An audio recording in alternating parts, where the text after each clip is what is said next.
ኣብ ሃገርና ኢትዮጵያ ብርክ ዝበሉ መባጽሕ ቱሪዝም ካብ ዝርከውን ክልላት ሓንቲኣ ትግራይ እያ። ኣብ ክልል ትግራይ ካብ ዝርከቡ ናይ ቱሪዝም መባጽሕ ተባሂሎም ዝፍለጡ ከባብታት ኣኽሱም እዩ። ኣኽሱም ጥንታዊት ስልጣነ ነጊስላ ዝነበረት ቦታ እያ። እዚ ጥራሕ ኣይኮነን ኣብ ውሽጣ ብዙሓት መንፈሳውን ቅሳውን ሓድግታት ሓቂፋ ትርከውን እያ። ኣብ ክልል ትግራይ ብዓውዲ ቱሪዝም ካብ ዝመሓደሩ ከባብታት ኣኽሱም እውን ሓንቲ እያ። ኣብቲ ክልል ንዝሓለፉ ልዕሊ 2 ዓመታት ብዝነበረ ጎንፂ ምኽንያት ዋሕዚ ምንቅስቃስ ቱሪዝም ተዛሓይሉ ጸኒሑ እዩ። ኣብዚ ሕዚ እዋን ብዝተረኸበ ኣፋፍነ ሰላም ክንድቲ ዝድለ ኣይኹን እምበር ዝሓሸ ምንቅስቃሳት ቱሪዝም ይርአ ከም ዘሎ ይግለጽ እዩ። ፍሰት ዑደተኛታት ክርኢ ከለና ብክልተ መንገዲ ከፊልካ ክርአ ይኽእል እዩ። ቅድሚ ጦርነት ዝነበረ ያው እናማዕበለ ዝመጸሉ ኩነታት ይተራእይ ነይሩ። በቲ ዘጋጠመ ናይ ኮሮናን ናይ ጦርነትን ኩነታት ግን ኣኽሱም ዕርያ ታስያ ተጎዲኣ ፍሰት ቱሪስት ናብ ዜሮ በፂሑ ብኡ ልክዕ እውን እዚ ከተማ እዚ ቀንዲ መነባብርኡ ኣብ ቱሪዝም ተመስረተ ስለ ዝኾነ እቲ ኢኮኖሚያዊ ምንቅስቃስ ናይቲ ከተማ እውን ዕርዩ ዝተሃስየሉ ዝተጎድአሉ ኣብ ቱሪዝም ዝተወደው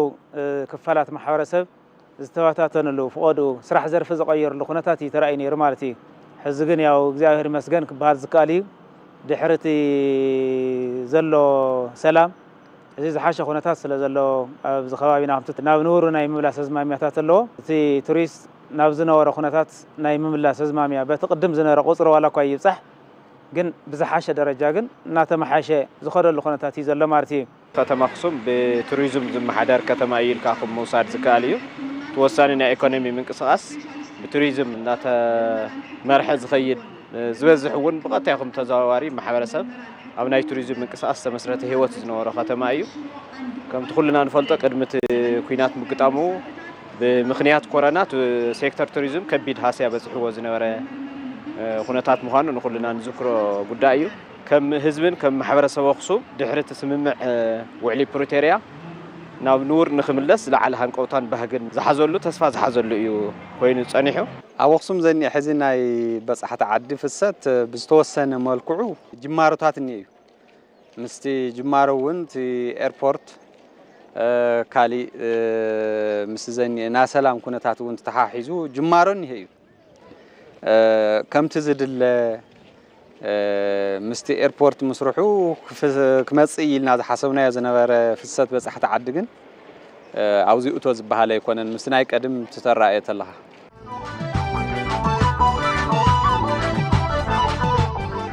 ኣኽሱማውያን ቀዲሞም ሰልጢኖም ካብ ዝነበሩ ማሕበረሰብ ግንባር ቀደም ዝጽርሑ እዮም። ኣብቲ እዋን ንሱ ዝነበሩ ብርክ ዝበሉ ጥበባት ኣብ ቅርጻ ቅርጺ ኢደ ጥበብን ስነ ጥበብን ምንባሮም ታሪኽ ይነግረና እዩ። ኣብ ከተማ ኣኽሱም ብማሕበር ተወዲቦም ጥበብ ኣቦታቶም ተጠቒሞም ኣብ ዝተፈላለዩ ቅርጻ ቅርጺ ተዋፊሮም ታሪኽን ጥበብን ወለዶም ንዓለም ንምፍላጥ ኢሎም ዝሰርሑ መናእሰያት ከም ዘለዉ ይሕበር እዩ። በዚ ኣቢሎም እውን ህይወቶም ንምቕያር እናተግሁ ይርከቡ እዮም። ስልጣነ ናይ ኣኽሱም ብዝተፈላለያ ውዳበታት ኣብ ምግላፅን ኣብ ምጥንኻርን ናይ ሕዚ ጥራሕ ዘይኮነ ዝጸንሐም ጭምር እዩ። ብቅርጻ ቅርጺ ብኢደ ጥበብ ብስነ ጥበብ ብዝተፈላለየ ናይ ስእልን ናይ ቅርጽን ናይ ስፌትን ናይ እንዳጥልፍን ካልኦት ልዕሊ 24 ማሕበራት ኣለዋና። ኣብ ከምዚ ዓይነት ስራሕቲን ቱሪዝማዊ ነክ ዝኾነ ስራሕቲ ዝተወደባ ልዕሊ 24 ማሕበራት ኣለዋና። ብ2015 ዓመተ ምህረት ተወዲብና እዚ ክንውደብ እንዳሃለና 40 መናእሰይ ነርና ካብኡ እንዳሰራሕና እንዳበልና ያው ብዝተፈላለየ ምኽንያት ከዓ ሕዚ 21 ወጣት ተሪፍና ኣለና። መጀመርያ ቀድምና ናብዚ ማሕበር ዝመጣውና ኣብ ደገ ድሕፍ ቱሪስት እንዳኸደና ትሸጥና ታው ድሕሪው ቱሪዝም ኣኪው ናብ ማሕበር ተወዲኩም ተሰርሑኩም እንታይ መስለኩም ካብ ዝብል ሓሳብ ቀሪብና ታውቦት ቱሪዝም ዘቕረብና ሓሳብ ማሕበር ፈጢርና ታው ድሕሪው ስልጠና ወሲድና ናብዚ ደረጃ ዘጥሕና ነና ማለት እዩ። እዞም ኣብዚ ንሪኦም ዘለና ዝተፈላለዩ ናይ ኢድ ስራሕቲ ኮይኖም እቶም 21 ኣባላት ዘለዉ ዘምርትዎም ኮይኖም ካብ እምኒ ካብ ሓፂን ካብ ቀርኒ ካብ ቆርበት ዝተሰርሑ እዮም። ካብኡ እዚኦም ዝገልጽዎ ድማ ናይ ኣኽሱም ታሪክ ዝነበሩ ነገስታት ናይ ኢትዮጵያ ሓዊሱ ናይ ትግራይ ዝነበሩ ንጉስታት ከመይ ኢሎም ነጊሶም ካበይ ናበይ ነይሩ ንግስነቶም ዝጥቀሙሉ ዝነበሩ ሳንቲም ኢና እንዳምሰልና እንዳሰራሕና ንቱሪስት ነቕርብ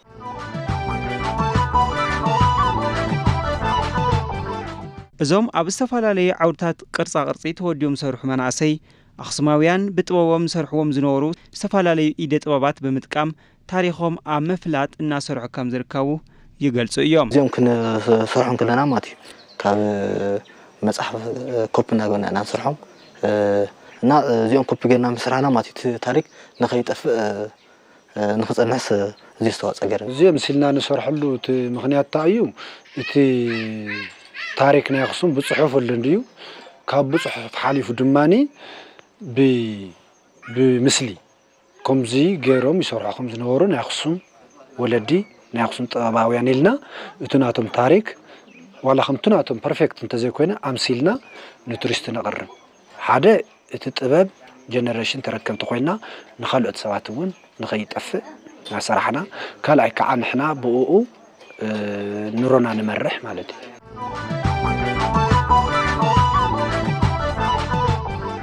ኢኮኖሚያዊ ምንቅስቃስ ከተማ ኣኽሱም 80 ሚእታዊ ዝኸውን ኣብ ቱሪዝም ዝተደረኸ ምዃኑ ይጽራሕ እዩ። ኣብታ ከተማ ዝርከባ ማሕበራት ኣብ ዝተፈላለዩ ቅርጻ ቅርጺ ተዋፊሮም ህይወቶም ብኣግባቡ ንኽመርሑን ኢሉ እውን ከባቢኦምን ሃገሮምን ኣብ ምቕያር ልዑል ጻዕሪ ኣብ ምግባር ከም ዝርከቡ ከምዚ ዝስዕብ የብርሁ እዮም። ብሓፈሻ እቲ ናይቲ ከተማ ኢኮኖሚ 80%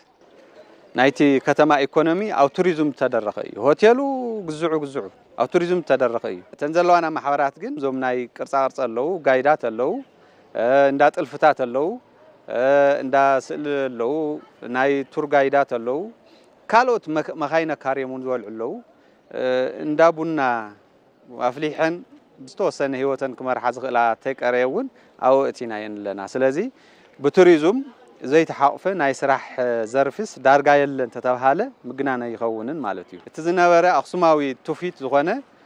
ብናይ ሓወልቲ ቅርጺ ብናይ መስቀል ቅርጺ ዝተፈላለየ ጥልፋ ጥልፊ ዝተፈላለየ ዲዛይን ዘለዎም ስእልታት ዝተፈላለየ ሕብሪ ዝተቐብኡ ስእልታት እናተቐመጠ በቶም ሰብ ሞያ ንዓለም ማሕበረሰብ ዝፋለጠሉ ዘሎ ብኡ እውን ስነ ጥበብ ናይ ኣኽሱማውያን ንዓለም ማሕበረሰብ ዘፋልጡ ዘለው ኣምባሳደራትና እዮም እዞም ውዳበታት ወይ ከዓ እዞም ማሕበራት እዚኣቶም እዞም መሳቕል እዚኦም ከምቲ ናይ ኣኽሱም ናይ ጎንደር እና ናይ ላሊበላ 3 ዓመት መሳቕል እዮም ዘለው ሕዚ እዚኦም መስርሒና እዚ ሕዚ ትሪኦ ኣለኹ እዚ ፍሬም እዩ ኣብ እንትን ተንጠልጢሉ ዝቕመጥ እዩ ሕዚ እዚ ኣብዛኛው ወላ ቱሪስት ይወስዱ ግን ናይ ውሽጢ ዓዲ ኣብ ገዝኦም አንጠልጥሎም እንትን ንኽገርቡ ኢልና ታሳቢ ጌርና ዝስራሕናዮ ዝሕዝኩም ዘልኩ ናይ ኣኽሱም መስቀል እዩ ሕጂ ካብዚኣቶም ካብ ብዙሓት ዓይነት ንጉስታት እዮም ዘለው ካብዚኦም ግን ሕዚ ንግስተ ሳባ ማማይ ከምዚ ጌራ ከም ተሓዝል ዝነበረት ካብ እምኒ ቀሪፅና እዚ ማማይ ብድሕሪታ እኒኤ እዚኣ ከዓ ንግስተ ሳባ እቲ ሕዚ ኣብ ትግራይ ዘሎ ቁናኖ እውን ካብ ሻው ጀሚሩ ከም ዝኾነ ናይ ቁኖ ምልክት እኒኤዋ ሕዚ እዚ ብእምኒ ክንሰርሖ ዝተገደስናሉ ኣብ ንግስተ ሳባ ዘመን ግዜ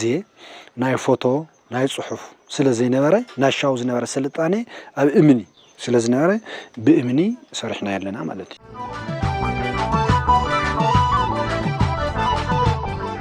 እዞም ኣብ ቅርጻ ቅርጺ ተዋፊሮም እናሰርሑ ዝርከቡ ወገናት ታሪክ ሃገሮም ብዝተፈላለየ ቅርጻ ቅርጺ ብምስራሕ ንበጻሕቲ ዓዲ ኣብ ምፍላጥ ተቢዖም ይሰርሑ ከም ዘለው ከምዚ ዝስዕብ ይሕብሩ እዮም ኣብ 4ይ ክፍለ ዘመን ኣፄ ኢዛናን ሳይዛናን ክልተ ኣሕዋት ኦርቶዶክስ ተዋህዶ ሃይማኖት ከተኣታቱ እንዳሃለው ካብኡ ከዓ 9 ቅዱሳን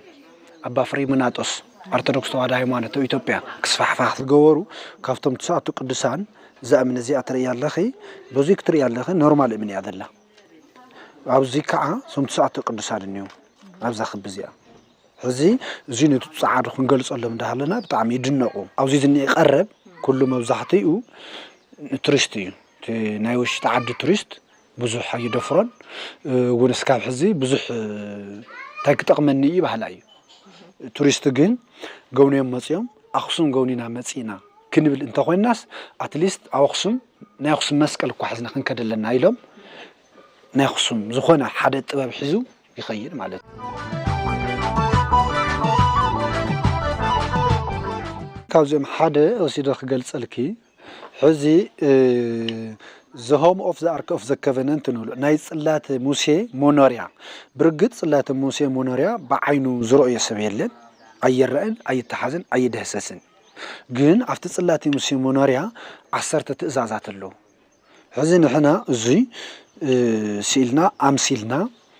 خب جرنا سرحنا مسكلة بالعل جرنا أوش تقع ناي ملأكتات سئلي بتوم عصرت تأزازات بصحف تيكونس بناي ملأكتات سئلي جرنا زي كأنه توريست ناي صلات موسى مونوريا مثلي إلنا سيمبول أوف زعرك إلنا نتوريست نعرو لهم مالت. أباخسم زركوا حدقتات عدوة المقبار نزموس وبس أحد عادي بأقباو تأنا جيدهم نخم اللسو بزرزر جلس عكم زجبر لهم متحاور بحالن توريزمن ما أخل بس أحد عادي كتما أخسم أي تكيدو تتأمكا يجلس يوم. ثم بس أحد عادي كم وصل كلو تبس أحد عادي مزلوا ناجزين نايكونتاتن أتعايم خجوني يزخل نجار منتان خجوني أو خصوم زلوا هي بات ويدمو السيتات خصوم النولم بزرزر نقولس قالو سلازي قرصا بيلو طلفا بيلو سايتاتنا بيلو نقولس قالو وزي مسقلصنا دمو مستم مغونيت غايدات نتحاحزو اتم مغونيت غايدات ول مستي نايت بصح عد زلو ناي غيزين ناي عقم غداينا تحاحزو ناوز دوليو وسيدم تزدوليو خغوني ወይ ክገዝ ናይ ምግባር ዕድል ከዓ በቶም ጋይዳት አቢሉ ይፍጸም فرنج خمس خلو ጉብኝት እንመጽ ከምዚ ዓይነት ናይ ኣክሱም ከም እምኒ ከም ገለ ዘሎ ከም ዓይነቱ ንኽሪ ካብኡ ድማ እንስሳ ዝርከቦም ቦታታት ከምዚ ናይ እንስሳ ዘገዳም ዘለዎ ቦታታት ከም ዓይነቱ ንኽሪ ብጣዕሚ እንትን ስለ ዘለዎ ናው ከም ክሪ ታሰበለውን ሓሲና እና ድማ እስቲ በእንጨት ቀሪና ተቀረናሉ ታይ መስል ካብ ዝልና ትገናዩ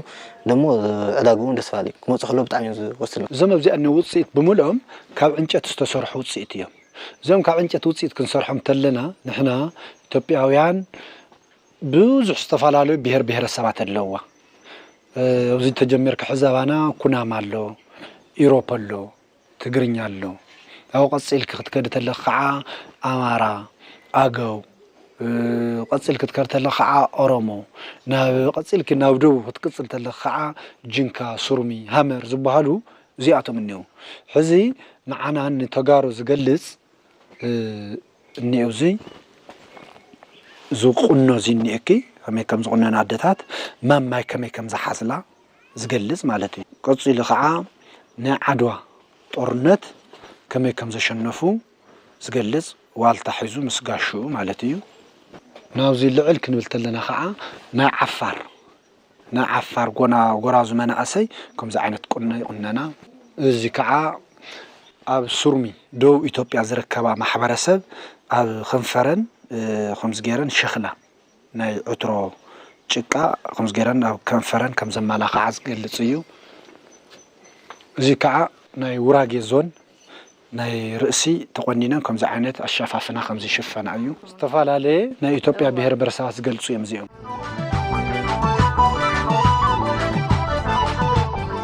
بسترخبة جلانجر سلام معرفو نفرتي كتما أخصم تسقينو أبزي حزقزة بركزولو حوزتي وشت عدن وصاعن هبتي كوابي أمتهاو كم زركابو حلافي بيت صحفة بحلن تريزو من إتا ختما أيتا قبر مدن في السنبرهان كم زي كولو يتصارحو بغطتا بزحات دياسبوراتات ناب أخصم زاتولو بزحات وصاعتنياتات توريستون كابدي سوا بغطتا ناب أخصم زعرفولو كوناتات تفاتيرو حيث تقطري ناوسخ يزلو صبو كيدي إذنيه بو نحر قصيلو ناب زحاشة درجة كبصحي خليو مالتيو زيد ما سفح سرحتاتيو تسرحيو سئيل زما صيكونن مالتيو نحناون بزح غزي كبابنا سلام مخانو نستفلا ميدياتات نغيرنا اينا تفلا ميدياتات اخصم مصيم ارغاغيصم يم لعل كل دما بإمباسيتات تغير زنبره معقاو نيرو قيح ملكتي تقميطو نيرنا سمين سبيشالنا تግራይ ከባቢ ስለዚህ ካውዚ ካልዕልና ሰላማዊ እንየ ተኾነታት ዝብል ተኾነታት እናረዩ ካውዚ አትዮም ዝወፁ ቱሪስታት ወንሐበርዎ ናብ ብጫ አምጽሞ እዮም አመወዳት ድማ ከባቢ 28 ዝኾኑ አምባሳደራት ኣብ አዲስ አበባ ዝነበሩ አምባሳደራት ምስ ዩኔስኮ ብምትሕባር አክሱም ክመጹ አውዚ ድማ ምሳተም አኺባ ገርና ጽቡቅ አቀባበል ጌርናሎም ከተማ ተዘዋዊሮም ሪዮሞ ስለዚ በዓለም መስኪሮም طعم سلاماዊ ከባቢ እዩ ዝወለሉ ኩነታት ፈጢርና ኢና ማለት እዩ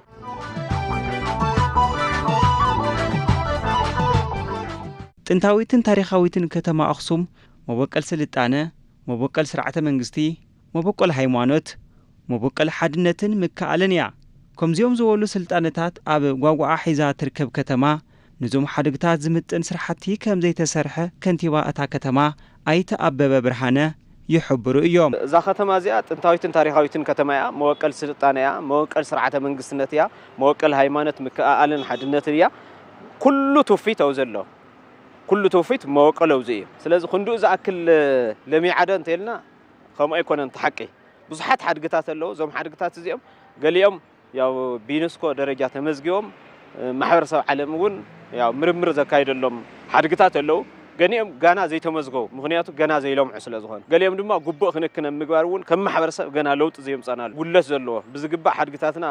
ኣብ ምልላይ ኣብ ምዕቃብ ንቀጻል ወለዶ ምስግጋር ጉለታት ጸገማት ዘለዎ እዩ እዚ ገና ማሕበረሰባዊ ለውጥ ብምምጻእ ዝሓትት ብዙሕ ስራሕ እውን ዝሓትት እዩ በቲ ሓደ ገጽ ከም ከተማ ምሕዳር እዚ ከምዘለ ዕድል ንምንታይ ናብ ዓቅምን ናብ ልምዓትን ነቲ ማሕበረሰብ ፍልፍል ኢኮኖሚን ኣታውን ዘይኮነ ተጠቃምነት ማሕበረሰብና ኣብዞም ሓድግታት እዚኦም ንምንታይ ዘይገልወተልና ንሪኦን ነልዕሎን ኣለና ማኒ ምስ ህዝቢ ብዙሕ ምይጥ ክበረሎም ይግባእ ኣብዚ ከባቢታት ኣለው ዓበይቲ ትካላት ናይ ፌደራል ትካላት እውን ኣለው ከም ኣክሱም ዩኒቨርሲቲ ዝበሉ ናይ ምርምር ማእከላት ስለ ዘለዎም እዞም ትካላት እዚኦም እውን ኣብዚ መዳይ ትኩረት ገይሮም ክሕግዙ ክሰርሑ ናይ ሓባር ስራሕ ዝተጀማመሩ ነገራት ኣለው ተስፋ ዝውን ቅድሚት ሓድጊ ማለት ናይ ሓደ ኣካል ወይ ናይ ሓደ ድርጅት ወይ ናይ መንግስቲ ጥራሕ ኣይኮነን በዋናነት ሓድጊ መግለጽ መንነት እዩ መንነት ናይ ሕብረተሰብ መግለጽ ስለዚ ናተይ መግለጽ እዩ ናተይ መንነት እዩ ኢሉ እንድሕር ዝወስዶ ኮይኑ ዝተፈላለዩ ክፋል ማሕበረሰብ ድማ ኢዶም እትዮም ክሕልውዎ ክንከባኸብዎ ክጽግንዎ ከጽሪዎ ከም መንግስቲ እውን ትኩረት ሂብና ክንሰርሕ ይግባአና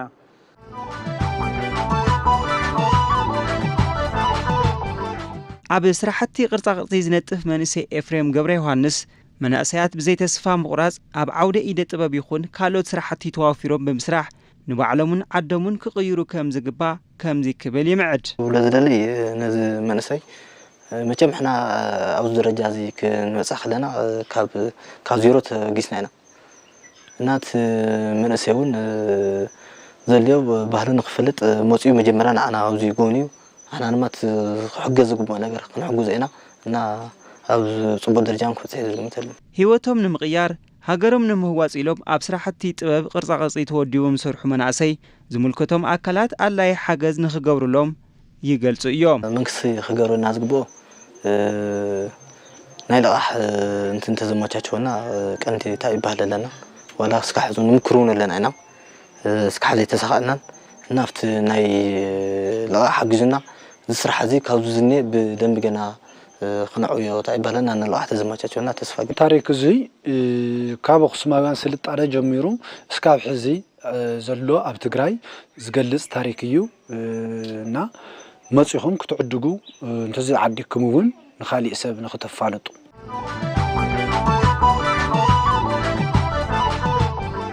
ንዓና ኩሉ ሻዕ ኣብ ስራሕና ዓንቅፋት ዝኾኑ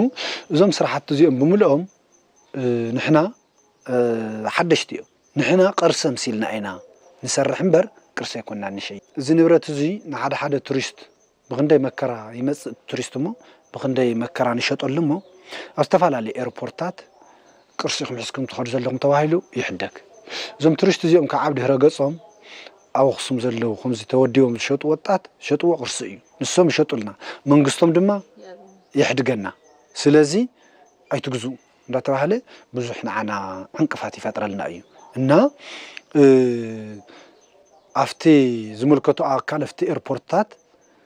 ብደንቢ ቅርሲ ዝፈልጥን ዘይፈልጥን ሰብኡ ተዝምደብ ጽቡቕ እዩ ምክንያቱ ንሕና ቱሪስት ንኽሕጎስልና ኢልና ብደንብ ፐርፌክት ተምሲልና ኢና ንሰርሕ ሕጂ ከምዚያት ዓይነት መሳእል ክወስዱ ተለው ካብ ቤተክርስትያን ክሰሪቅኩም መምጽእኹም እንዳተባሃሉ ዝሕደግ እኒው እዚ መስቀል እዚ ግን ክምርመር ይኽእል እዩ እንዳሰራሕናዮ እውን ምርትና መጽኡ ማንም ሰብ ቸገረና ይኽእል እዩ ናይ ሕዚ ስራሕቲ መስቀል እዮም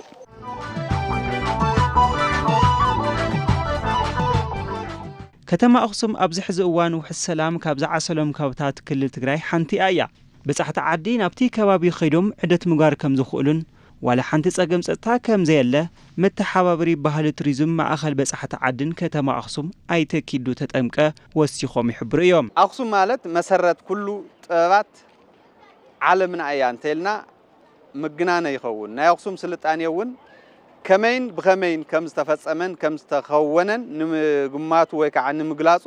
በኣግራሞት እያ ዓለም ትድነቐሉ ዘላ ስለዚ እዚ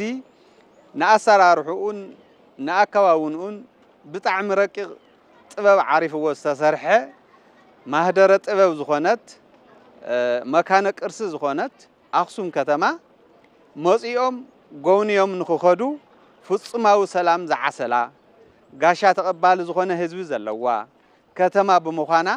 ካብ ዝተፈላለዩ ኣርባዕቲኡ ጫፋት ኩርናዓት ዓለምና መጺኦም ንኽጉብንዩ ኣለዎም።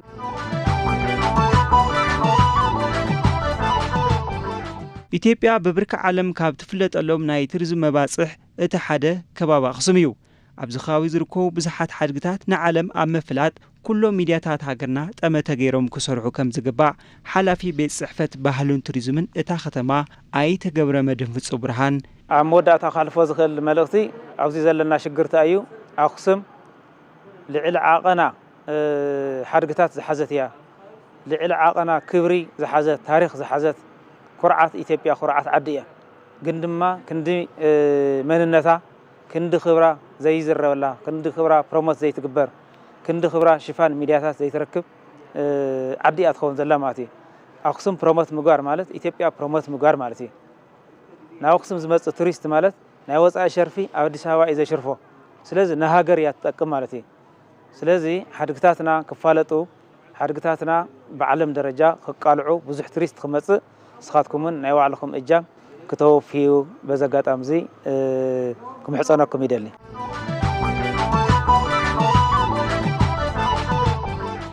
ኣብ መወዳእታ በዓል መዚ ሓድግታት ኢትዮጵያን ካልእ ዝምልከቶም ኣካላት ኣብታ ከተማ ዝርከቡ ሓድግታት ግቡእ ዝኾነ ጽገና ንምግባር ክረባረቡ ከም ዘለዎም ከንቲባ ከተማ ኣኽሱም ኣይተ ኣበበ ብርሃነ ጻዊዕት ኣቕሪቦም እዮም። በዓል መዚ ሓለዋ ሓድጊ ኢትዮጵያ ኣብዚ መዳይ ነዛ ከተማ እዚኣ ጥንታዊት ከተማ ከም ምዃና መጠን እኹል ቱሪስት ክመጽእ እንድሕር ኮይኑ እቶም ዘለዉ ሓድግታት ብዝግባእ ክዕቀቡ ክንክን ክግበረሎም ክጽገኑ ዝግበኡ እውን ክጽገኑ ገና ከም እንደገና ሕዲስካ ክወፁ ዝግበኦም እውን ሕዲስካ ንምውፃእ ትኹረት የድልየና እዩ ድጋፍ የድልየና ኢልና ንሓስብ